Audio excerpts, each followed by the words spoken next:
Monsieur le Président de la République, dimanche dernier, 7 mai 2017, à l'issue d'une campagne électorale inédite à plusieurs égards, et même chamboule tout, vous avez recueilli 20 743 128 voix au second tour de l'élection présidentielle, soit la majorité absolue des suffrages.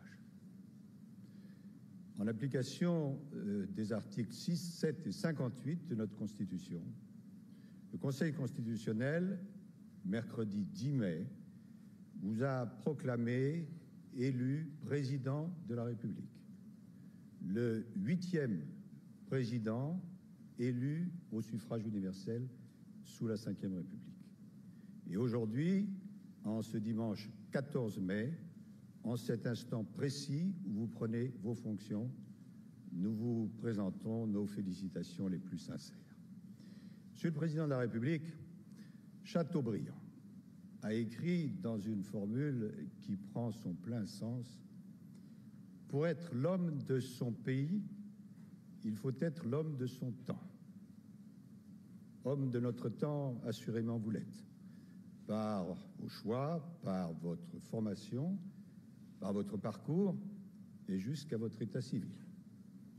Mais désormais, par le choix souverain de notre peuple, vous êtes aussi et d'abord l'homme de notre pays, chargé de le représenter partout, en métropole et outre-mer, en Europe et dans le monde. Président de la République française, chef de l'État, chef des armées, président d'une République indivisible, laïque, démocratique et sociale, chargé de la représenter, de la faire progresser, d'en incarner les valeurs et la langue et de la rassembler. C'est dire, dans ces temps et dans ce monde nouveau où s'entrechoquent à la fois des perspectives magnifiques et des risques certains, y compris pour notre planète, l'importance essentielle et la difficulté de votre mission, conduite avec le gouvernement, lui-même contrôlé par le Parlement. Apaiser les colères, réparer les blessures, lever les doutes, tracer la route et incarner les espoirs. Voilà pourquoi, Monsieur le Président de la République, votre réussite sera la réussite de la France. Et voilà pourquoi nous vous présentons, pour votre mandat, pour vos proches et pour vous-même, nos vœux extrêmement chaleureux de succès.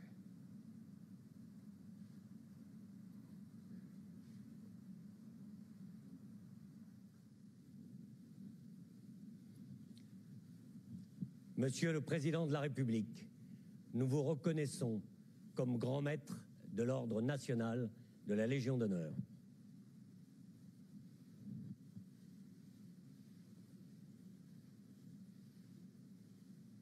Il est très fier d'être sous vos ordres.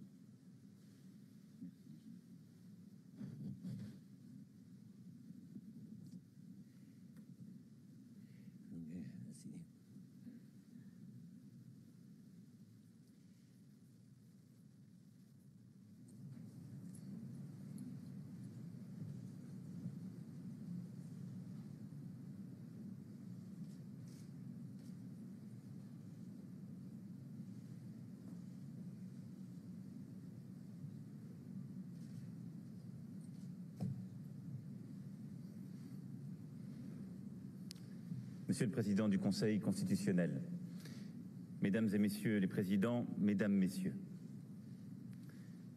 les Français ont choisi, vous l'avez rappelé, le 7 mai dernier, l'espoir et l'esprit de conquête. Le monde entier a regardé notre élection présidentielle.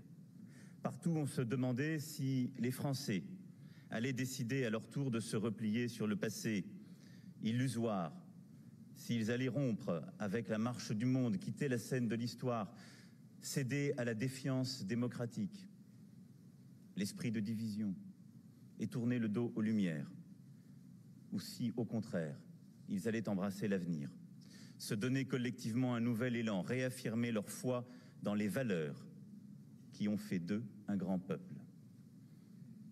Le 7 mai, les Français ont choisi. Qu'ils en soient ici remerciés. La responsabilité qu'ils m'ont confiée est un honneur dont je mesure la gravité. Le monde et l'Europe ont aujourd'hui plus que jamais besoin de la France. Ils ont besoin d'une France forte et sûre de son destin. Ils ont besoin d'une France qui porte haut la voix de la liberté et de la solidarité. Ils ont besoin d'une France qui sache inventer l'avenir. Le monde a besoin de ce que les Françaises et les Français lui ont toujours enseigné. L'audace de la liberté, l'exigence de l'égalité, la volonté de la fraternité. Or, depuis des décennies, la France doute d'elle-même. Elle se sent menacée dans sa culture, dans son modèle social, dans ses croyances profondes. Elle doute de ce qu'il a fait. Voilà pourquoi mon mandat sera guidé par deux exigences. La première sera de rendre aux Français cette confiance en eux, depuis trop longtemps affaiblie. Oh, je vous rassure, je n'ai pas pensé une seule seconde qu'elle se restaurerait comme par magie le soir du 7 mai. Ce sera un travail lent, exigeant, mais indispensable. Il m'appartiendra de convaincre les Françaises et les Français que notre pays, qui aujourd'hui semble mis à mal par les vents parfois contraires du cours du monde, porte en son sein toutes les ressources pour figurer au premier rang des nations. Je convaincrai nos compatriotes que la puissance de la France n'est pas déclinante, mais que nous sommes à l'orée d'une extraordinaire renaissance, parce que nous tenons entre nos mains tous les atouts qui feront et qui font les grandes puissances du XXIe siècle. Pour cela, je ne céderai sur rien des engagements pris vis-à-vis des Français. Tout ce qui concourt à la vigueur de la France et à sa prospérité sera mis en œuvre. Le travail sera libéré, les entreprises seront soutenues, l'initiative sera encouragée. La culture et l'éducation, par lesquelles se construit l'émancipation, la création et l'innovation seront au cœur de mon action. Les Françaises et les Français qui se sentent oubliés par ce vaste mouvement du monde devront se voir mieux protégés. Tout ce qui forge notre solidarité nationale sera refondé, réinventé, fortifié. L'égalité face aux accidents de la vie sera renforcée. Tout ce qui fait de la France un pays sûr, où l'on peut vivre sans avoir peur, sera amplifié. La laïcité républicaine sera défendue. Nos forces de l'ordre, notre renseignement, nos armées réconfortées. L'Europe dont nous avons besoin sera refondée et relancée car elle nous protège et nous permet de porter dans le monde nos valeurs. Nos institutions, décriées par certains, doivent retrouver aux yeux des Français l'efficacité qui en a garanti la pérennité. Car je crois aux institutions de la Ve République et ferai tout ce qui est en mon pouvoir pour qu'elles fonctionnent selon l'esprit qui les a fait naître. Pour cela, je veillerai à ce que notre pays connaisse un regain de vitalité démocratique. Les citoyens auront voix au chapitre, ils seront écoutés. Dans ce combat, j'aurai besoin de chacun, la responsabilité de toutes les élites, politiques, économiques, sociales, religieuses, de tous les corps constitués de la nation française sera appelée. Nous ne pouvons plus nous réfugier derrière des usages ou des habitudes parfois hors du temps. Nous devons retrouver le sens profond, la dignité de ce qui aujourd'hui nous rassemble. Agir de manière juste et efficace pour notre peuple. La France n'est forte que si elle est prospère. La France n'est un modèle pour le monde que si elle est exemplaire. Et c'est là ma seconde exigence. Parce que nous aurons rendu aux Français le goût de l'avenir et la fierté de ce qu'ils sont, le monde entier sera attentif à la parole de la France. Parce que nous aurons su dépasser ensemble nos craintes et nos angoisses, nous donnerons ensemble l'exemple d'un peuple sachant affirmer ses valeurs et ses principes, qui sont ceux de la démocratie et de la République. Les efforts de mes prédécesseurs en ce sens ont été remarquables et je veux ici les saluer. Je songe au général de Gaulle, qui œuvra pour redresser la France et lui rendre son rang dans le concert des nations. Je songe à Georges Pompidou, qui fit de notre pays une puissance industrielle majeure. À Valéry Giscard d'Estaing, qui sut faire entrer la France et sa société dans la modernité. À François Mitterrand, qui accompagna la réconciliation du rêve français et du rêve européen. À Jacques Chirac, nous donnant le rang d'une nation sachant dire non aux prétentions des va-t-en-guerre. À Nicolas Sarkozy, ne comptant pas son énergie pour résoudre la crise financière qui avait si violemment frappé le monde.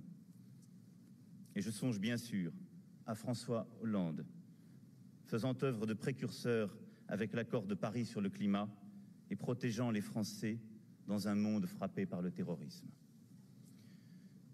Leur œuvre, surtout ces dernières décennies, s'est trop souvent vue empêchée par un climat intérieur délétère, par le découragement de Françaises et de Français, s'estimant injustement défavorisés, déclassés ou oubliés.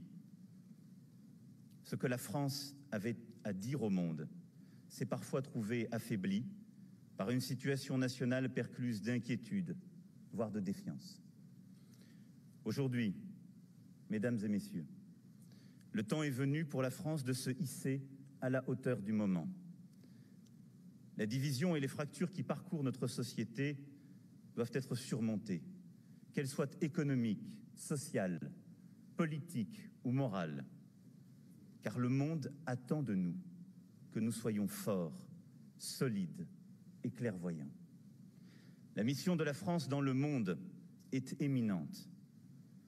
Nous prendrons toutes nos responsabilités pour apporter, chaque fois que cela sera nécessaire, une réponse pertinente aux grandes crises contemporaines.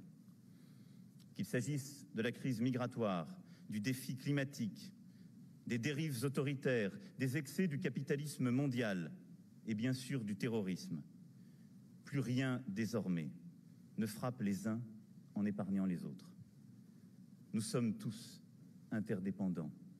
Nous sommes tous voisins.